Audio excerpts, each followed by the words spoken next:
どうも、わくぼりです。今回は彫刻刀を買う優先順位について話します。木彫りを始めてみたいけど、どの彫刻刀を買うべきかわからない。5本セットを買ってみたけど、次の1本は何を買えばいいかわからない。そう悩んでいる方結構多いんじゃないかなと思います。実は彫刻刀を買うときにはいくつかポイントがあって、そのポイントを押さえていれば自分に必要な彫刻刀が分かってくるのですが、そのポイントが分からなくて悩んでいる方も多いと思います。そこで今回はそのポイントを3つ紹介していこうと思うので、最後までご視聴よろしくお願いします。このチャンネルでは木彫りに役立つ情報を発信しているので、チャンネル登録よろしくお願いします。まず最初に彫刻刀の種類を簡単に紹介します。木を削るのみは叩きのみと仕上げのみ、大きく2つに分かれます。こちらが叩きのみ、こちらが仕上げのみ、小道具になります。どちらも刃先の作り自体は同じです。地金と鋼が組み合わせて作ってあります。違いは何かというと、叩きのみはハンマーで叩いて使うものなので、その衝撃で折れないように、この刃の部分も首の部分も比べると太く作ってあります。仕上げのみは彫刻刀と小道具に分かれます。よく見る作りになっているものが彫刻刀。首と呼ばれる細い部分の先に刃先がついているものを小道具と呼びます。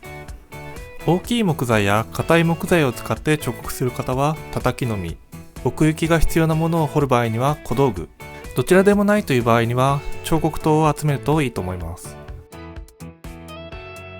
小刀、平刀、刃先が丸い丸刀、刃裏が丸まっている裏丸、三角刀、刃先が四角くなっている箱のみ、今まで紹介した刃先が曲がった首についている曲がりなどがあります。それではこの中で優先度が高い彫刻刀はどれでしょうか。ポイントの1つ目を紹介していきます。彫刻刀を選ぶ時のポイント1つ目は、汎用性の高いものを選ぶです。どういうことかというと、特定のところでしか使えないものではなくて、幅広い環境で使えるものを揃えていくことが重要だと思います。例えば小刀は平刀と同じように木を削ることができますし、同時に三角刀のように刻みを入れることもできます。それに対してこういう曲がりの先に深い丸と、しかも少し大きいものがついているものっていうのはかなり使いどころが制限されます。もちろんこののみはこののみで、こののみがないとうまく彫れないところっていうのはありますが、かなり局所的だと思います。最初の彫刻刀が数少ない時は、こういう汎用性の高いものを優先して選ぶべきだと思います。彫刻刀を選ぶ時の2つ目のポイントは、小さいのみを優先するです。小さいものを彫るときに大きいのみは使いません。使うのはこういった小さめの彫刻刀になります。ですが逆に大きめの彫刻をするときは、こういった小さいのみも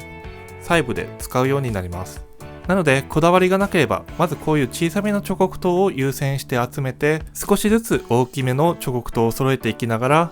彫刻のサイズも少しずつ大きくしていけばいいと思います。3つ目のポイントは、荒彫り用ののみも必要ということです。手持ちの彫刻刀が少ないときは仕上げのみを揃えたくなりますが、荒彫り用の彫刻刀を数本持っていると荒彫りのスピードが格段にアップします。まだ荒彫り用の彫刻刀を持っていない人は試しに1本購入してみるといいと思います。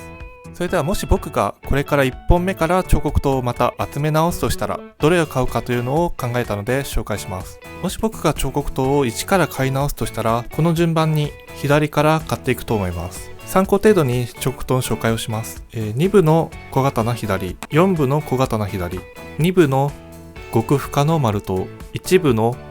極深の丸刀、だいたい8部ぐらいの平刀、これ叩きのみ、2部半の平刀、2部の浅い丸刀、2部の小刀右、4部の小刀右。これは今回考えた順位なので、毎回この9本になるかはわからないですが、大体は同じラインナップになるかなと思います。僕は右利きなので、まずは小刀の左。汎用性がすごい高いので、この2本は絶対選びます。で、この深丸の2本、これは普段の仕上げとしても使えますが、荒彫りとしてもすごい使えます。で、この8部の平刀、これは、ついたり、叩いて使うときにやっぱりある程度の大きさが必要なので、この叩きのみも入れました。で、ここから先っていうのは絶対にこれじゃなくてもいいと思うんですが、あると便利かなと思ったので、小さめの平刀、あと浅丸1本、あと小刀の右。やっぱり小刀は、片方だけじゃなくて反対側もあるとすごい便利です。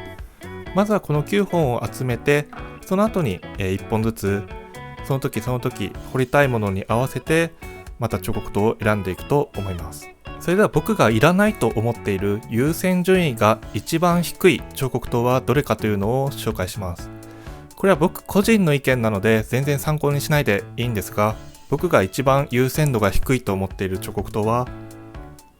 この三角刀です。なぜこの三角刀の優先順位が低くても大丈夫かっていうと、三角刀っていうのはものすごくピンポイントに使うと思っているからです。小刀のようにいろんな用途で使える彫刻刀に対して、これっていうのはこの角度の刻みしか入れることができないです。なのでいろんな角度の刻みを入れたいと思ったら、その分何本もの三角刀を集めないといけないです。それぐらいだったら小刀や平刀でその角度を彫れる練習をした方が効率的ですし、とっても、身になると思います。なので三角刀を使う人っていうのは、ある程度毎回その角度に彫る